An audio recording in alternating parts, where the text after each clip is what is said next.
ఏది సుఖం? చాలినంత డబ్బు, భూముల్లాంటి స్థిరాస్తులు ఉన్నట్లయితే సుఖ జీవనం గడపవచ్చని, సంతోషంగా ఉండవచ్చని అనుకుంటాం. నిరుపేదల బతుకులు దుఃఖభరితాలని అనుకోవడము సహజమే. కానీ ఈ అభిప్రాయాలు ఎంతవరకు వాస్తవం?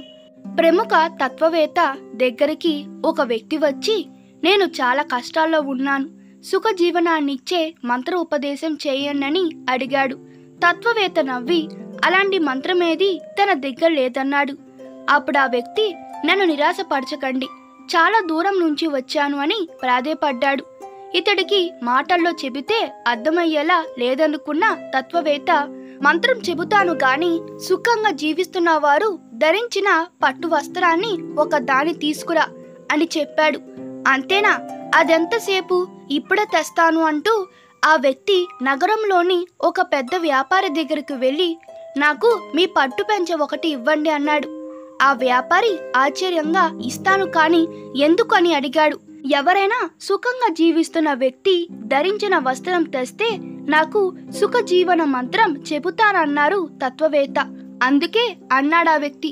అప్పుడు ఆ వ్యాపారి, పొరపాటు పడుతున్నావు, నువ్వు ఊహించినట్లు నేనంతా సుఖంగా ఏమీ లేను అన్నాడు.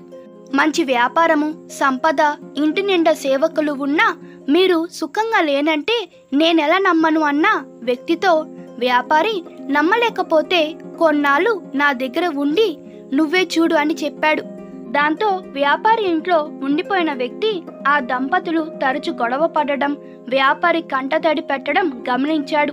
తన భార్య మంచితనాన్ని గుర్తు తెచ్చుకొని ఆ వ్యాపారి కన్నా తానే నయం అనుకొని అక్కడి నుంచి బయలుదేరాడు. ఈసారి ఓ భూస్వామి దగ్గరికి వెళ్తాడు. వృద్ధాప్యంతోనూ వ్యసన పీడితుడైన కొడుకుతోనూ బాధలు పడుతున్న భూస్వామిని చూశాక అక్కడ లాభం లేదని మళ్ళీ తన అన్వేషణ కొనసాగించాడు. ఒక చెట్టు కింద కూర్చున్న ఫకీరును చూసి, మహాత్మా, మీరెంతో సుఖంగా కనిపిస్తున్నారు అన్నాడు. ఫకీరు నవ్వుతూ, నిజమే, దొరికిందేదో తిని పరమాత్ముని భజన చేస్తూ బతకడాన్ని మించిన సుఖమేముంది అన్నాడు. అయితే మీ పట్టుపంచి ఒకటి ఇవ్వండి అడిగాడా వ్యక్తి. నా దగ్గర ఈ అంగవస్త్రం తప్ప ఇంకేం లేదు, సంతోషంగా జీవించడానికి సంపదలేమీ అక్కలేదనే రహస్యాన్ని నువ్వు అర్థం చేసుకోవాలనే తత్వవేత్త నిన్ను పట్టు వస్త్రం తెమ్మన్నాడు అని చెప్పాడు ఫకీరు.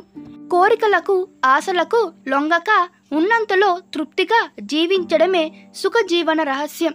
ఏదైనా కోరిక అంటూ పుడితే దాన్ని తీర్చుకోవడానికి మనిషి పరుగులు తీస్తాడు. లేని దానికి హరులు చేస్తూ ఉన్న వాటిని ఆస్వాదించడం మరిచిపోతాడు. సుఖంగా, సంతోషంగా జీవించడానికి కావాల్సింది సంపద కాదు, తృప్తి అని గ్రహించడమే వివేకం. ఈ కథ మీకు నచ్చినట్లయితే మీ అభిప్రాయాలు కామెంట్లో తెలపండి. Please like, share and subscribe to my channel. Thank you.